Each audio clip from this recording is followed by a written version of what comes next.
قابل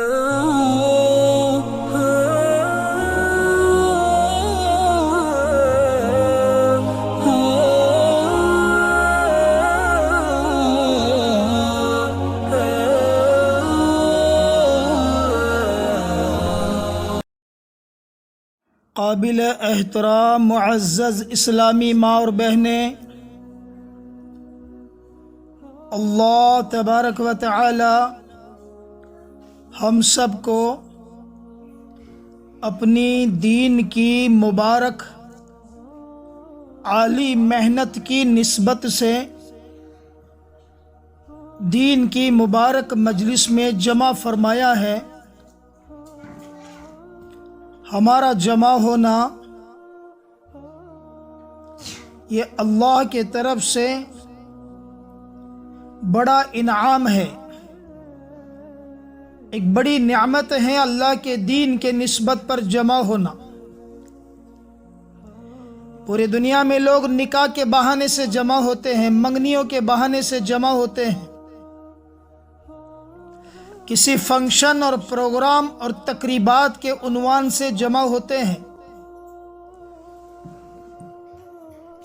اور ان جمع ہونے میں اگر اللہ کی بڑائی نہ ہو اور جناب رسول اللہ صلی اللہ علیہ وسلم کے سیرت طیبہ کا تذکرہ مبارک اگر نہ ہو،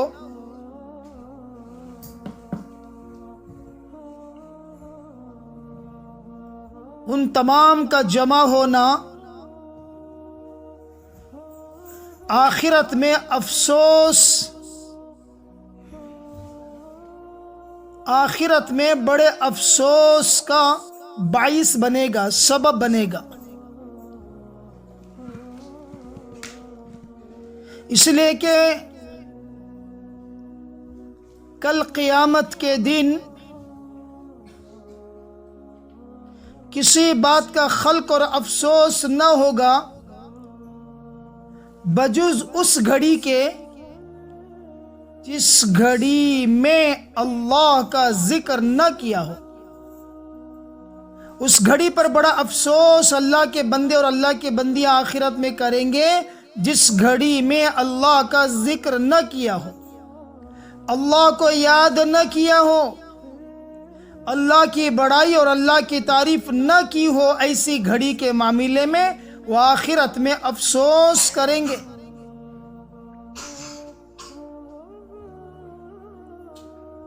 جنت کے درجات ہیں،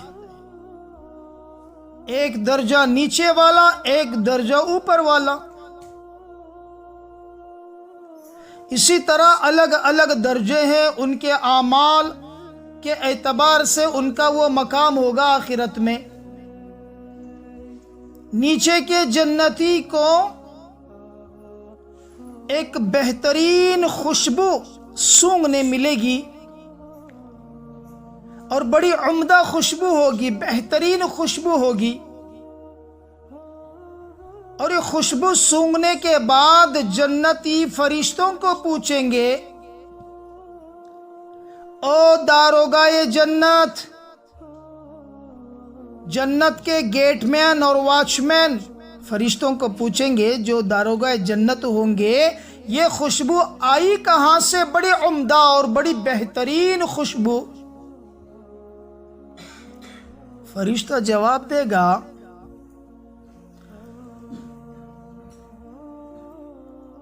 آپ جس جنت میں ہیں آپ سے ایک درجہ بلند جنت میں رہنے والا جنتی،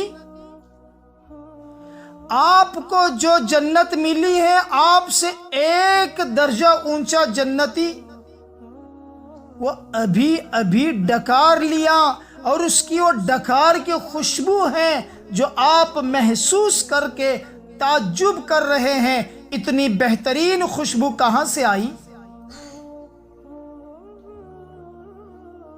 فرشتہ کہے گا آپ سے ایک درجہ اونچا اس بندے کا ہے، اور اونچی درجے میں وہ رہتا ہے، اور اس نے ڈکار لیا، اور اس ڈکار کی خوشبو سے آپ حیران ہو رہے۔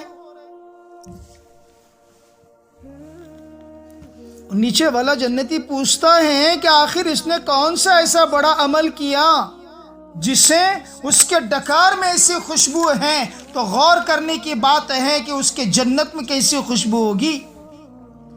جس کا بیٹھنا اٹھنا چلنا پھرنا جس جنت میں ہو رہا ہے اس جنت میں وہ کیسی خوشبو ہوگی جب اس کے ڈکار میں اتنی بہترین خوشبو ہے۔ پوچھیں گے کہ آخر اس نے کون سا ایسا عمل کیا ہے؟ فرشتے کہیں گے کوئی اور خاص عمل نہیں بلکہ رہتی دنیا میں آپ سے بھی ایک سبحان اللہ اس نے زیادہ کہا تھا۔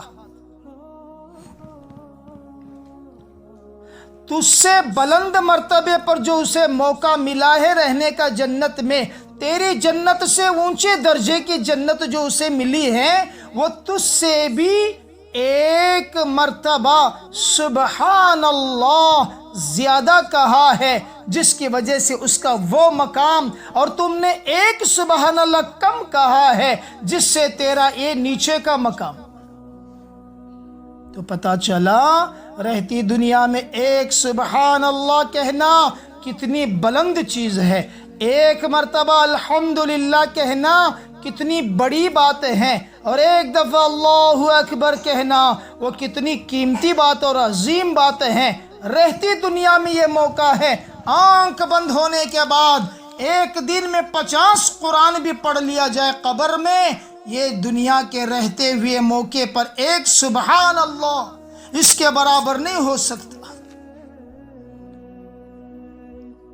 اسی لیے فرمایا کہ رہتی دنیا میں پہچانے رب کریم کو، مالک الملک کو، اللہ رب العالمین کو پہچانے۔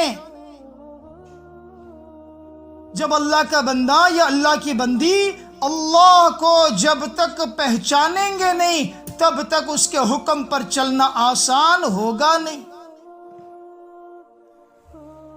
حاکم کے حکم پر اسی وقت بندہ چل سکتا ہے جب حاکم کی پہچان ہو جائے۔ اور جناب رسول اللہ صلی اللہ علیہ وسلم کی آمد دنیا میں اس اللہ کی پہچان کرانے کے لیے تھی۔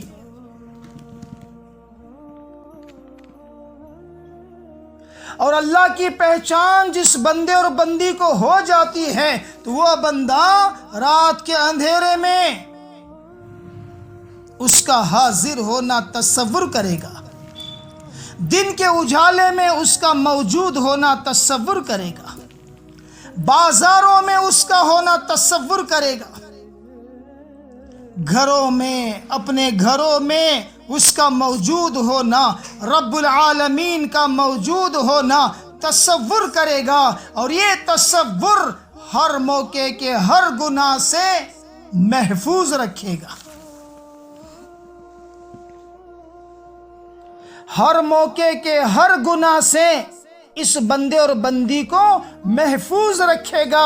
جب دل اس کا تصور لے لے، دل اس کا خیال کر لے اور دل اس کا فیصلہ کر لے کہ اللہ حاضر ہیں، اللہ موجود ہیں، اللہ ہمارے قریب ہیں،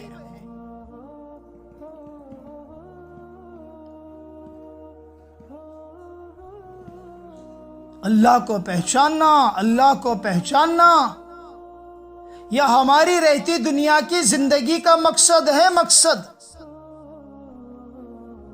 ہمارے وظیفے حیات ہیں کہ اللہ کو پہچاننا۔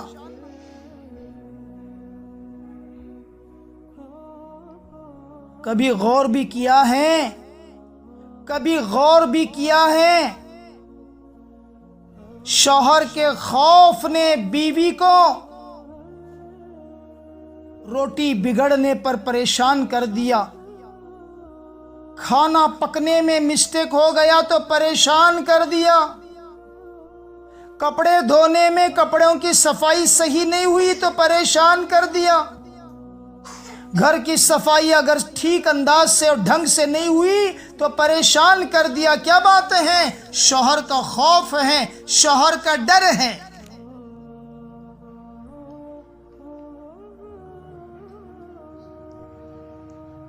اسی طرح جب اللہ کا خوف آ جاتا ہے، اللہ کا ڈر آ جاتا ہے، اللہ کی پہچان ہو جاتی ہے تو یہ اللہ کا خوف نمازیں چھڑواتا نہیں ہے، شوہر کے حقوق کی ادائیگی میں کبھی کمی آنے نہیں دیتا، بہو ہے تو اپنی ساس کی خدمت میں ذرا برابر بھی کمی آنا برداشت نہیں کراتا، محلے والے اڑوس پڑوسیوں کے ساتھ معاملہ بگاڑنے پر اندر سے دل ڈر جاتا ہے، کل اللہ کے سامنے جا کر حاضر ہونا ہے، اگر اللہ سوال کرے بول تیرے شوہر کے ساتھ کیا معاملہ رہا، بتا تیرے اڑوس پڑوس والوں کے ساتھ کیا معاملہ رہا، ارے بتا تو صحیح جب تو بہو بن کر کسی کے گھر میں داخل ہوئی تھی اس گھر کے ساس کے ساتھ کیا رویہ تو نے کیا تھا، اس گھر کے بڑے ہونے کے ناطے باپ کے حیثیت و درجے میں رہنے والے تیرے سسر کے ساتھ تو نے کیا معاملہ کیا تھا، اگر سوال ہو جائے تو کیا جواب دوں؟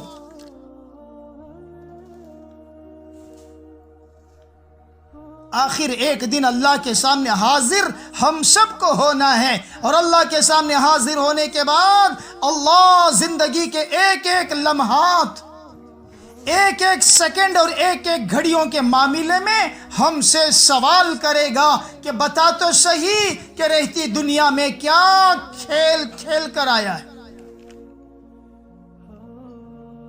بتا تو صحیح دنیا میں کیا گل کھلا کر آئے ہو۔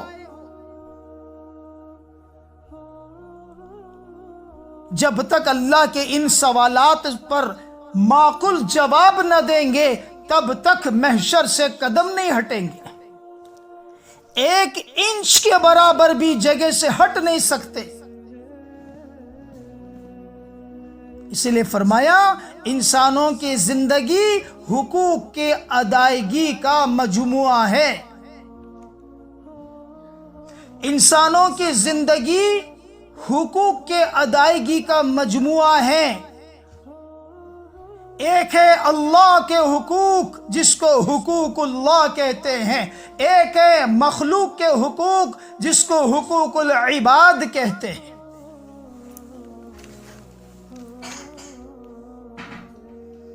ایک اللہ کے حقوق جس کو حقوق اللہ کہتے ہیں، ایک ہے بندوں کے حقوق مخلوق کے حقوق جس کو حقوق العباد کہتے ہیں۔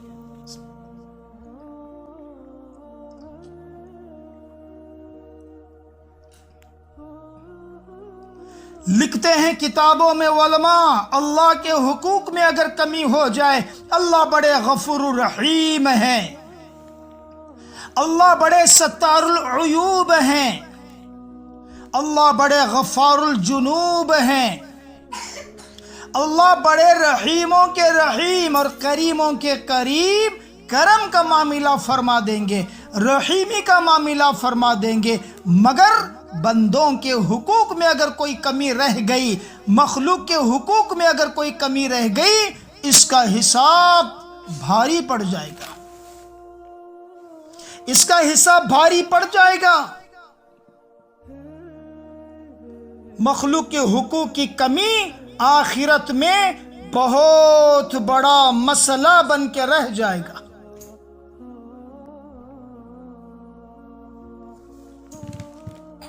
اس لیے اللہ کے حقوق کی کمی نہ آئے، اللہ کے حقوق میں کمی نہ آئے اور مخلوق کے حقوق میں بھی کمی آنے نہ پائے، ہماری نظر دونوں پر بھی ہونا ضروری ہے۔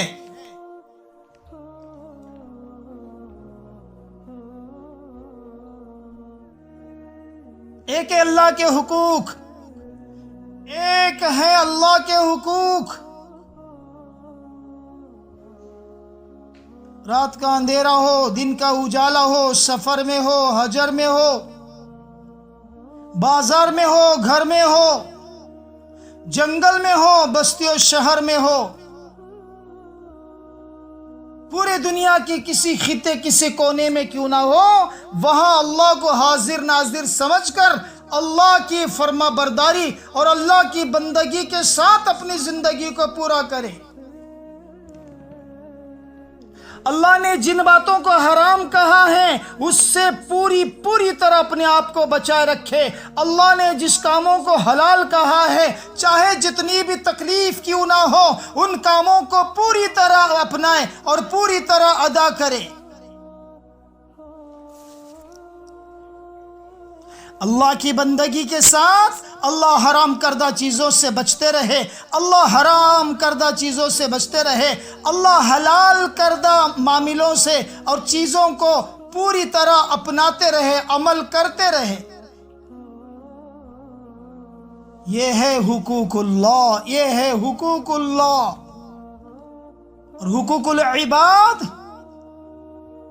بیٹا ہے تو ضروری ہے ماں کی اہمیت کو جانے، ماں کیا دولت ہوتی ہے۔ آقا جناب رسول اللہ صلی اللہ علیہ وسلم نے فرمایا اگر کوئی اپنے اولاد اپنے ماں باپ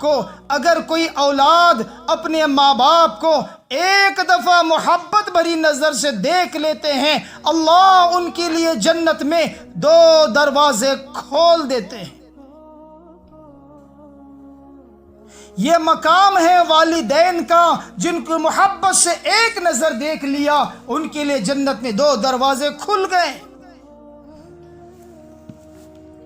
حقوق کی ادائیگی اسی وقت ہو سکتی ہے جس کے حقوق ادا کرنا ہے، جس کا حق ادا کرنا ہے اس کے مقام کو پہچانے، اس کے مرتبے کو پہچانے، اس کے قدر و منزلت کو پہچانے۔ والدین کا مقام آقا نے فرمایا ایک دفعہ محبت سے دیکھ لیں جنت میں 2 دروازے کھل جائیں گے۔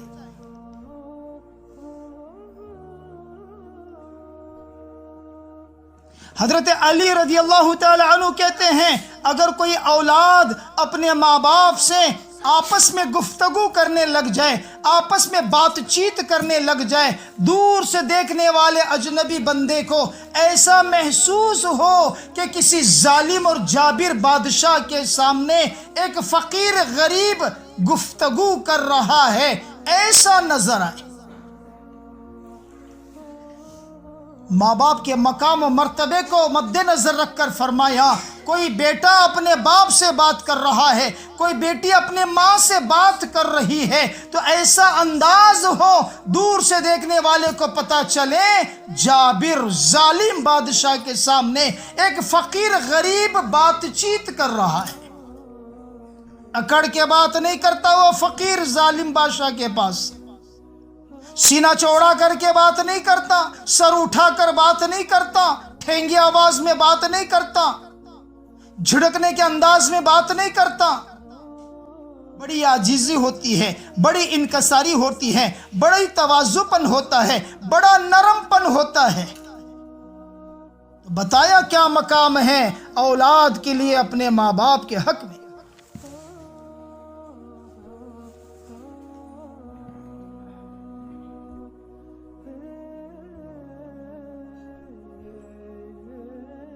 اسی طرح فرمایا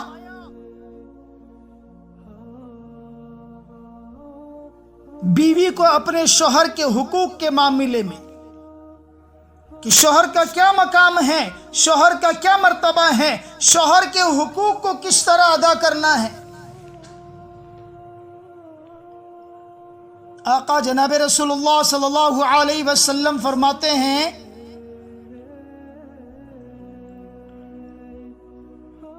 اگر کوئی عورت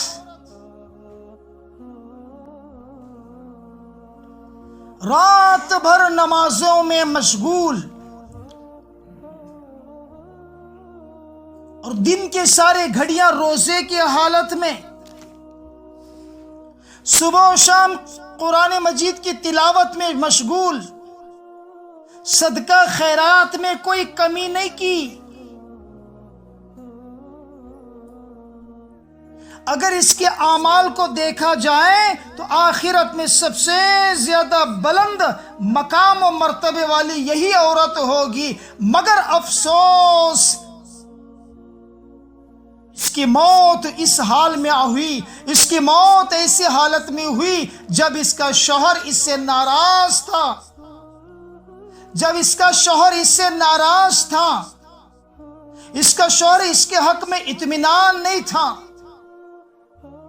اس کا شوہر اس کے بیوی کے حق میں متفق نہیں تھا، تو شوہر کی ناراضگی کی گھڑی زندگی بھر کے نیکیوں کو جلا کر رکھ دیتی ہے اور سیدھا جہنم کے حوالے کر دیا جاتا ہے۔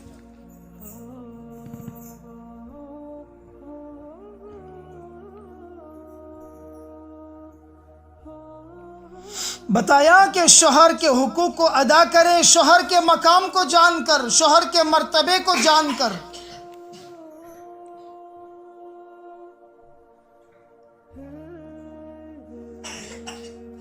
جب شوہر گھر تشریف لائے، تھکا ہارا بیچارہ کولی مزدوری کر کے گھر تشریف لائے، اور بیوی محترمہ شوہر کا استقبال اور اکراماً اندر بلاتے ہیں، اور آپس میں شوہر کا چہرہ دیکھ کر بیوی مسکرائے اور بیوی کا چہرہ دیکھ کر شوہر مسکرائے، ان دونوں کے آپس کے مسکرانے کو دیکھ کر عرش کا مالک بھی مسکراتا ہے،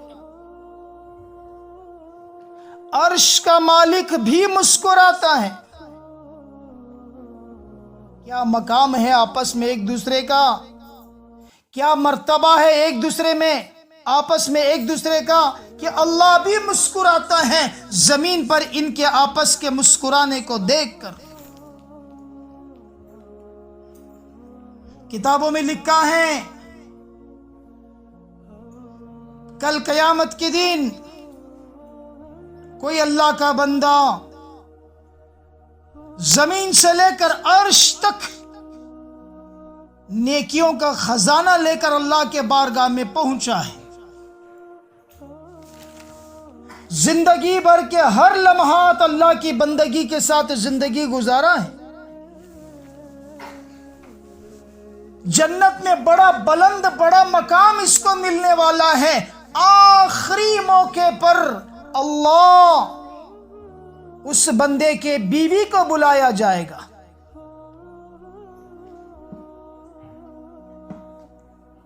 جس کے اعمال زمین سے لے کر عرش تک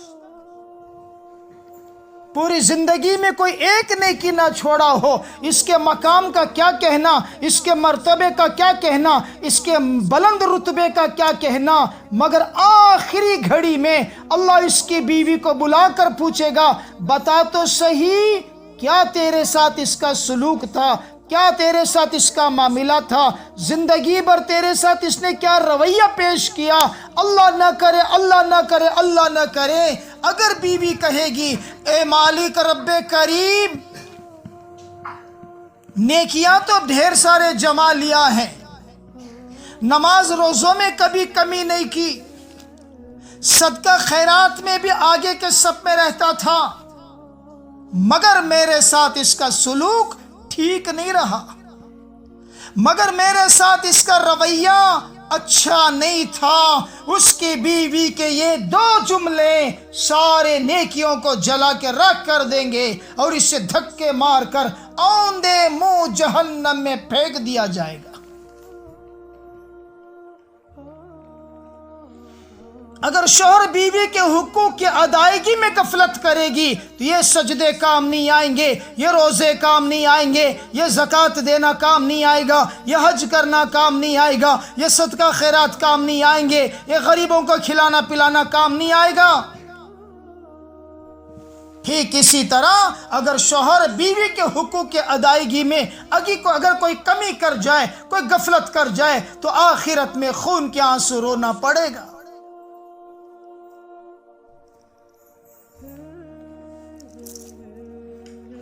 ماں باپ کے حقوق ہیں، میاں بیوی کے حقوق ہیں، اسی طرح اولاد کے بھی حق ہیں، اولاد کے حقوق ہیں۔ اولاد کے کیا حقوق ہیں؟ سب سے پہلے بیٹا پیدا ہو یا بیٹی پیدا ہو، نیک نام رکھے، اچھا بہترین نام رکھے، اللہ کے ناموں سے نسبت جڑتی ہو، صحابہ نبی علیہ السلام کے نام سے نسبت جڑتی ہو، صحابہ رضی اللہ تعالی عنہم اجمعین کی زندگی سے اور ان کے ناموں سے میل کھاتے ہو، ایسے نیک نام رکھے جائے جس کا معنی بھی بہتر ہو، مطلب بہتر ہو۔ یہ پہلا حق ہے۔ بہتر سے بہتر نام رکھنا، اور دوسرا حق سب سے پہلے اللہ کی پہچان کرائیں۔ لوگ بچوں کو ممی کی پہچان، پپا کی پہچان، انٹی کی پہچان، انکل کی پہچان، mother in law, father in law, اللہ جانے یہ کون کون سے اللہ ہے دنیا میں، سب کی پہچان کرائیں۔ باقاعدہ بچوں کو سکھایا جاتا ہے، بیٹا ممی بول ممی، پپا بول پپا۔ بچہ ممی پپا بولنے کے لیے دنیا میں آیا کہ نہیں، اللہ اللہ بولنے کے لیے دنیا میں آیا ہے۔ پہلے اللہ کی پہچان کرائے، پھر ساری مخلوق کی پہچان۔ اللہ کی پہچان پہلے۔ جو اللہ کو پہچانتا ہے وہ مخلوق کے ساتھ بہتر سلوک کرتا ہے، جو اللہ کو نہیں پہچانتا وہ سگی ماں کے ساتھ بھی بہتر سلوک نہیں کر سکتا۔ جو اللہ کو نہیں جانتا وہ اپنے باپ کے ساتھ بہتر سلوک نہیں کر سکتا۔ یہی ہماری غلطی ہوتی ہے کہ ہم نے بچے کو سب سے پہلے ممی پپا ڈیڈی کی پہچان کرانے میں لگ جاتے ہیں۔ آقا علیہ السلام نے فرمایا جس کا اول کلمہ لا الہ الا اللہ اور جس کا آخری کلمہ لا الہ الا اللہ اس کے لیے جنت واجب، اس کے لیے جنت واجب۔ ہم نے ہمارے بچے کو شروع میں کلمہ لا الہ الا اللہ سکھایا، اللہ رسول کی پہچان کرائی، دینی تعلیم، دینی تربیت دی، اسلامی زندگی سکھایا، اسلامی معاشرہ سمجھایا، اسلامی رہن سہن سکھایا، اسلام کی اہمیت، ایمان کی اہمیت سمجھائی۔ انشاءاللہ یہ بچہ ہمارے بڑھاپے کا سہارا بنے گا، ہماری عزتوں کو چار چاند لگانے والا بنے گا، ہمارے دلوں کے راحت کا سامان بنے گا، ہمارے دلوں کے سکون کا سبب بنے گا۔ اگر اس بچے کو ہم نے اللہ کی پہچان نہیں کرائی، جناب رسول اللہ صلی اللہ علیہ وسلم کی پہچان نہیں کرائی، صحابہ کی زندگیاں تعلیم کے ذریعے سے ان کے سامنے اگر نہیں رکھی، اللہ ہم سب کی حفاظت فرمائے۔ دنیا خون کے آنسو رو رہی ہے اولاد کے حق میں، جس اولاد کے پیدائش میں مٹھائیاں بٹی تھی، شیرین بٹھے تھے، خوشیوں کے ڈنکے مچے تھے، گھر پورا محلہ سجا تھا، وہی بچہ جوان ہو کر گلے کے کانٹے بن گئے، وہی بچہ جوان ہو کر گلے کا کانٹا بن گیا، نہ تھوک سکتے نہ نگل سکتے۔ بیٹے کی کمیاں لوگوں کو سنائے شرمندگی ہوتی ہے، لوگ تانے دیتے ہیں شرمندگی ہوتی ہے۔ اگر سہنا چاہے، چپ رہنا چاہے تو نہیں سہ سکتے، نہیں سہ سکتے، سہنے کی طاقت بھی نہیں ہے۔ اس لیے بچوں کا حق یہی ہے، ماں باپ پر اولاد کے حقوق یہی ہے کہ سب سے پہلے بہتر نام رکھے، ناموں کا بڑا اثر ہوتا ہے، اور دینی ترغیب دے، دینی تعلیم دے۔ نہیں منع کرتے کوئی، نہیں منع کرتے کوئی، کالج پڑھانا لڑکی ہو یا لڑکی، یونیورسٹی بھیجنا لڑکا ہو یا لڑکی، کوئی منع نہیں کرتا۔ بڑے سے بڑی ڈگریاں اپنے اولاد کو دے دو، بڑا مبارک بات ہے۔ کوئی بیٹی کو بیٹے کو ڈاکٹر بنائے، اجازت ہے۔ کوئی بیٹا اور بیٹی کو انجینئر بنائے، اجازت ہے۔ کوئی بیٹا اور بیٹی کو سائنسدان فلاسفر بنائے اور پائلٹ بنا کر آسمان کے بلندی پر اڑائے، جائز ہے، حلال ہے، بہتر ہے، ضروری ہے، مگر اسے پہلا دیندار بنائے، پہلا اسے اسلامی کلچر سکھائے، پہلا اسے اللہ والا بنائے، پہلا اسے نبی محمد رسول اللہ والا بنائے، پہلے اسے صحابہ کی زندگی تعلیم دے کر صحابہ کی زندگی پر جینا اس کے لیے آسان سمجھائے، پھر انشاءاللہ دنیا کے کسی میدان میں اترے، اللہ کامیابی اس کے قدم چومنے کا فیصلہ کرتی ہے۔ اللہ فیصلہ کر دیں گے کامیابی اس کے قدم چومنے کی۔ جہاں قدم رکھے وہاں کامیاب ہوگا، مگر پہلے اسے اللہ کی پہچان کرائے۔ مگر افسوس باپ کمانے میں مشغول ہیں، ماں پکا پکا کر کھلانے میں مشغول ہے۔ اب بیٹا بیٹی کہاں چلے گئے؟ گھر کے باہر ماحول کی خرابی کی آگ لگی ہے، گھر کے باہر ماحول کی خرابی کی آگ لگی ہے۔ 10 سال کے بچے محفوظ نہیں رہے، 10 سال کے بچے محفوظ نہیں رہے۔ میری سوچ بڑی کمزور، کیا 10 سال 6 اور 7 سال کے بچے بھی بچ نہیں سکے؟ کیوں؟ کیا ہوا؟ ماں کی غفلت یا باپ کی غفلت؟ ماں نے پوری نظر نہیں ڈالا، باپ نے پوری نظر نہیں ڈالا۔ بڑی مصیبت، ایک موبائل بھی ہاتھ میں آ گیا۔ لگتا ہے بچہ اسٹڈی کر رہا ہے، رات کے 12 بجے تک رہنے دو، کرنے دو، کمرے میں الگ سے بیٹھ کر ایک سوئی ہو کر کوئی ڈسٹرب نہ ہو جائے۔ پاپا کہتا میری پری کو کوئی ڈسٹرب نہ ہو جائے، سپریٹ کمرے میں سے اسٹڈی کرنے دو، اور بہت لمبا چوڑا موبائل لے کر وہ اسٹڈی کر رہی ہے۔ ماں کا کلیجے کا ٹکڑا نوجوان وہ الگ کمرے میں بیٹھ کر لمبا چوڑا موبائل لے کر وہ اسٹڈی کرنے میں لگا ہوا ہے۔ کبھی چھپ کر دیکھا بھی کسی کونے سے، کبھی چھپ کر دیکھا بھی کسی کیواڑ کی سوراخ سے کہ میرا لال کیا کر رہا ہے، میری بیٹی میری پری کیا کر رہی ہے، کبھی دیکھا بھی؟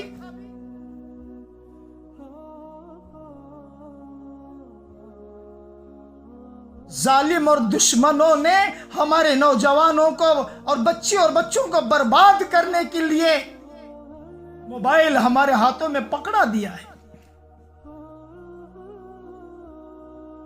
بہت بڑی ذمہ داری ہے۔ میں تو کہتا ہوں ماں کے ہاتھ میں اللہ نے قلم دے دیا، باپ کے ہاتھ میں ورق دے دیا، لکھو جو لکھنا ہے تمہارے اولاد کی تقدیر۔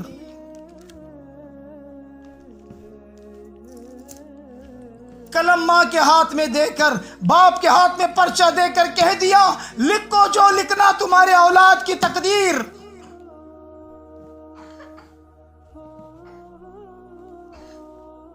ماں کے ذمہ ہے بیٹی کی کیا تقدیر لکھو، باپ کی کیا بیٹے کی کیا تقدیر لکھو، باپ کی ذمہ ہے اس ورق پر کیا لکھوں۔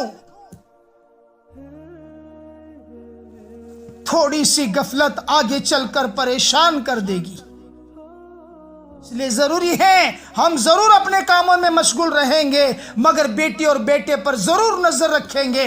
ضرور باپ اپنے کمانے میں مشغول رہے گا، مگر ضرور نظر رکھے گا باپ کہ میرے گھر سے بیٹی کالج جا کر کالج سے گھر کس انداز سے آ رہی ہے، کس طرح آ رہی ہے۔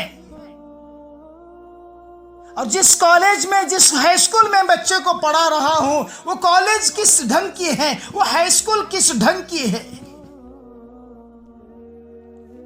کیا واقعی میری بچی کی یہاں تربیت ہو سکتی ہے؟ واقعی میرے بیٹے کی یہاں تربیت ہو سکتی ہے؟ واقعی اسلامی اور دینی نسبت کے ساتھ اسکول اور کالج اور ہائی اسکول ہے، یا ایسے ہی کچھ انگلش پڑھنا آ جائے، ایسے ہی کچھ ڈگریاں مل جائیں اور تربیت کا کوئی نظام نہیں اور صحیح تعلیم کا کوئی نظام نہیں؟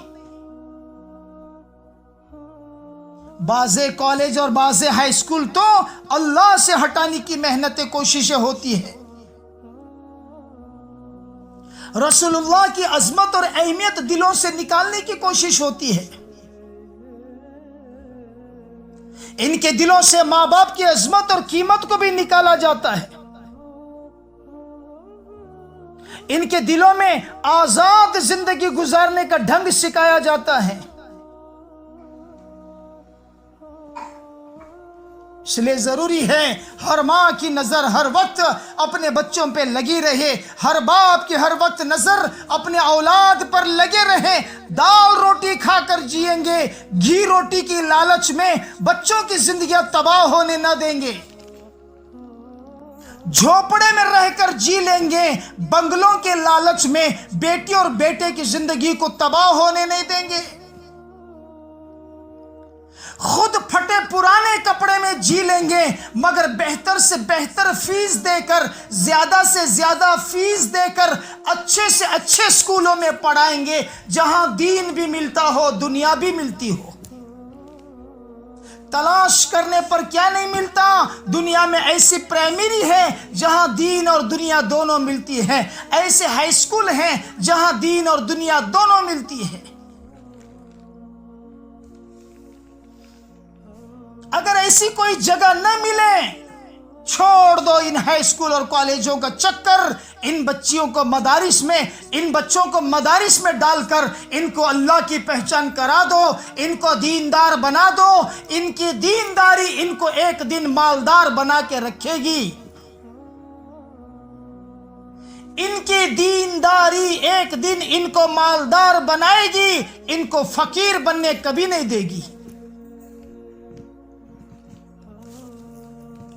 جتنے عزت اور شان کے ساتھ دیندار جیتے ہیں، اتنے دنیا دار اور اتنے مالدار، اتنے لاکھوں پتی کروڑوں پتی نہیں جیتے۔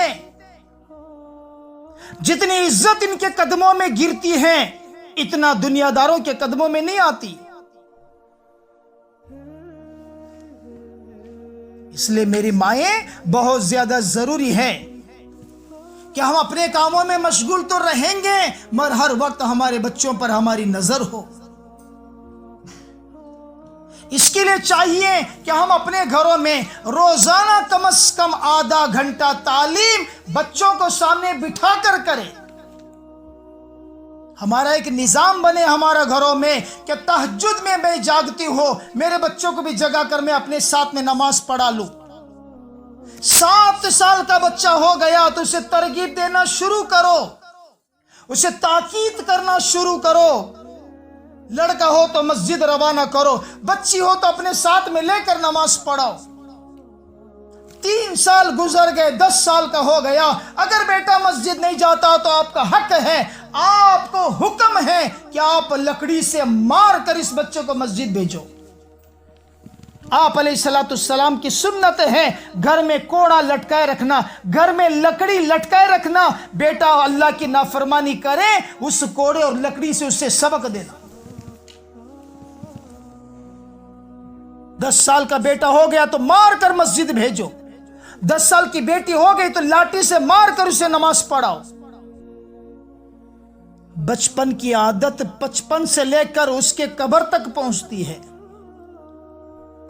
بچپن کی عادت 55 سے لے کر اس کی قبر تک پہنچتی ہے۔ جب معاملہ بچپن میں بگڑ جاتا ہے تو 55 تو تباہی کی طرف لے جاتا ہے، پھر اس کی قبر اللہ ہی جانے۔ اس لیے ضروری ہے کہ ہم اپنے بچوں کے معاملے میں بہت چوکن رہے، فکر مند رکھے، غور و فکر کرے اپنے بچوں کے معاملے میں۔ تعلیم کے ذریعے سے ہمارے گھروں کے سارے خرافات ختم ہو جائیں گے، سارے برائیاں ختم ہو جائیں گے۔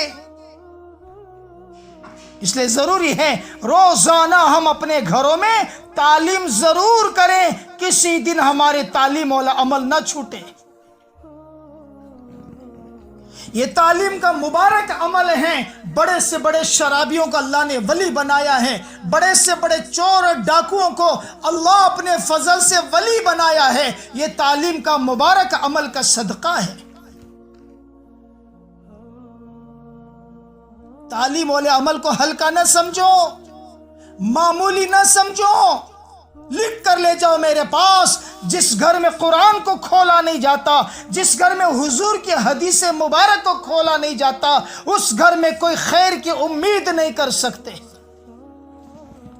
اس گھر میں کوئی خیر کی امید نہیں کر سکتے۔ جس گھر میں 2 کتاب نہ کھلتی ہو، ایک اللہ کا پاک کلام، ایک رسول اللہ کی مبارک زندگی، یہ 2 کتابیں ہر دن کھلے، قرآن آدھا گھنٹے سے زیادہ ضرور پڑھے۔ کسی دن ایسا ہمارا نہ گزرے جس دن ہم نے اللہ کے پاک کلام کو نہ دیکھا ہو، نہ پڑھا ہو۔ جس بہن کو پڑھنا نہیں آتا، کم از کم اسے کھول کر دیکھتے رہے، صرف دیکھتے رہے۔ دیکھنا بھی عبادت سے خالی نہیں۔ ورنہ نہ پڑھنے کے بہانے سے موت آ گئی، بدنصیبی کبھی اس قرآن کو ہاتھ بھی نہیں لگایا۔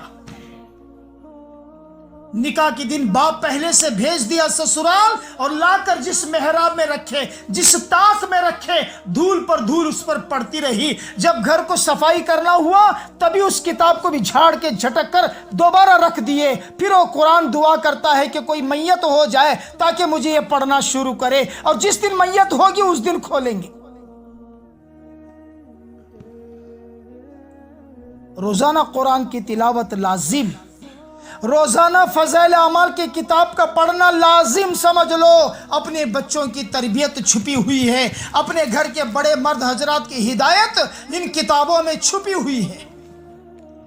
جس گھر میں اللہ کے نبی کے حدیث مبارک کے تذکرے ہوتے ہیں، جس گھر میں اللہ کا پاک کلام پڑھا جاتا ہے، جس گھر میں اللہ کا ذکر کیا جاتا ہے، وہ گھر اتنا مبارک ہے، آسمان والوں کو ایسا نظر آتا ہے جیسا زمین والوں کو آسمان کے ستارے چمکتے ہوئے نظر آتے ہیں۔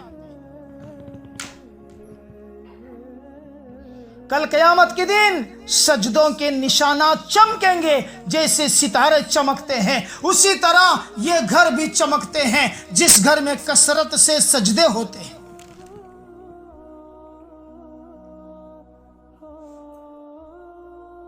اللہ ہم سب کو سمجھا دے، ایک زندگی ہے، ملی تو ایک بار ملی ہے، دوبارہ نہیں ملتی۔